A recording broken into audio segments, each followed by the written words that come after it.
ગુજરાતભરમાં ગેરકાયદેસર રીતે રહેતા બાંગ્લાદેશી ઘૂસણખોરો સામે પોલીસ દ્વારા સઘન કાર્યવાહી હાથ ધરવામાં આવી છે. સુરતમાં ક્રાઇમ બ્રાન્ચ, એસઓજી અને સ્થાનિક પોલીસની સંયુક્ત ટીમોએ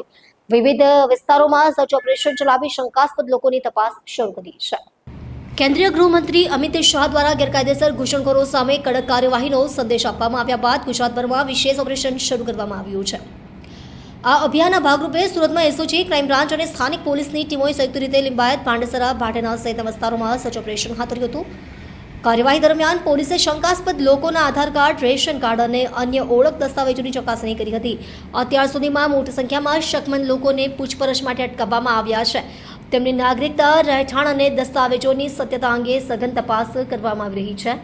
પોલીસ અધિકારીઓના જણાવ્યા અનુસાર ગેરકાયદેસર રીતે દેશમાં પ્રવેશ કરીને રહેતા લોકો સામે કાયદેસરની કાર્યવાહી કરવામાં આવશે. રાજ્યભરમાં ચાલી રહેલા આ ઓપરેશનને કારણે ગેરકાયદેસર રીતે વસવાટ કરતા લોકોમાં ફફડાટનો માહોલ જોવા મળી રહ્યો છે. પોલીસે સ્પષ્ટ કર્યું છે કે આગામી દિવસોમાં પણ સર્ચ ઓપરેશન અને ચકાસણીની કાર્યવાહી વધુ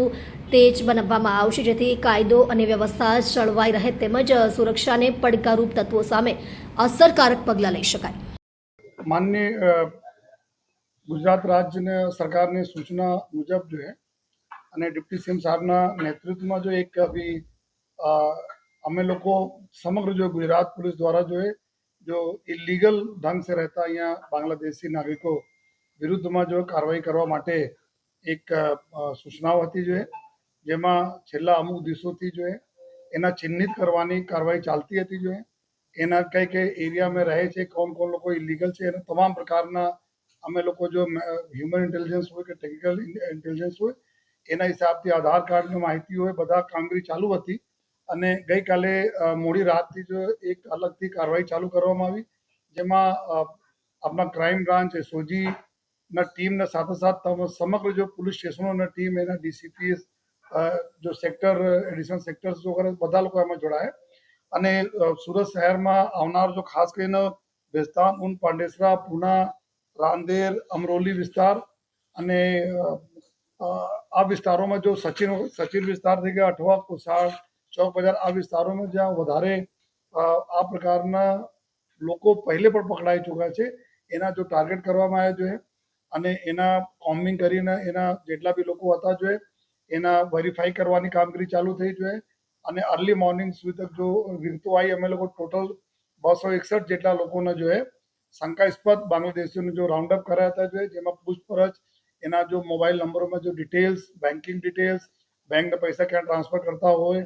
કોનો સાથે વાતચીત કરતા હોય, આ બધા તમામ પ્રકારના જો પુરાવા, આધાર કાર્ડના પુરાવા, રાશન કાર્ડ વગેરે બધા અમે લોકો જોયા અને જો અમારે ભારત સરકારની જો બી સુવિધાઓ છે, રાજ્ય સરકારની સુવિધાઓ છે એના માધ્યમથી જો આ લોકોનો ડેટા અમે લોકો ચેક કરે છે એના પછી જો આપણે અત્યાર સુધી 84 લોકો કન્ફર્મ થાય છે જે બાંગ્લાદેશી નાગરિકો છે જો અને આમાં જો ટોટલ 34 જેટલા પુરુષ છે, 29 જેટલા મહિલા અને 21 જેટલા બાળકો છે. એના સાથે અલગ અલગ જો ટીમો અત્યારે એના પૂછપરછના કામગીરી ચાલુ છે જો સ્પેશિયલ બ્રાન્ચ અત્યારે ઇન્વોલ્વ થઈ છે જો જેમાં આ લોકોનો જો ફર્ધર જો પ્રોસિજર હોય છે કે એના એક જોઈન્ટ ઇન્ટ્રોગેશનની સુવિધા છે એના બધા અલગ અલગ એજન્સીઝ એના ઇન્ટ્રોગેશન કર્યા પછી જો ભારત સરકારનો જો નિયમ છે ડિપોર્ટ કરવાના આ હિસાબથી જો અમે લોકો એના ડિપોર્ટ કરવાની કામગીરી ટૂંક સમયમાં કરવાના છીએ અને અત્યારે એના સિવાય બી લગભગ 160 જેટલા લોકો છે એની બી અત્યારે ટીમો અલગ અલગ પૂછપરછ કરી રહી છે. એના બી જો વર્ઝન છે એના વેરીફાઈ કરી રહી છે અને આ ડ્રાઈવ જો છે અમારા આવનાર દિવસોમાં બી ચાલુ રહેવાના છે જેથી આપણા શહેરમાં કોઈ ઇલીગલ પ્રકારના કોઈ બાંગ્લાદેશી નાગરિક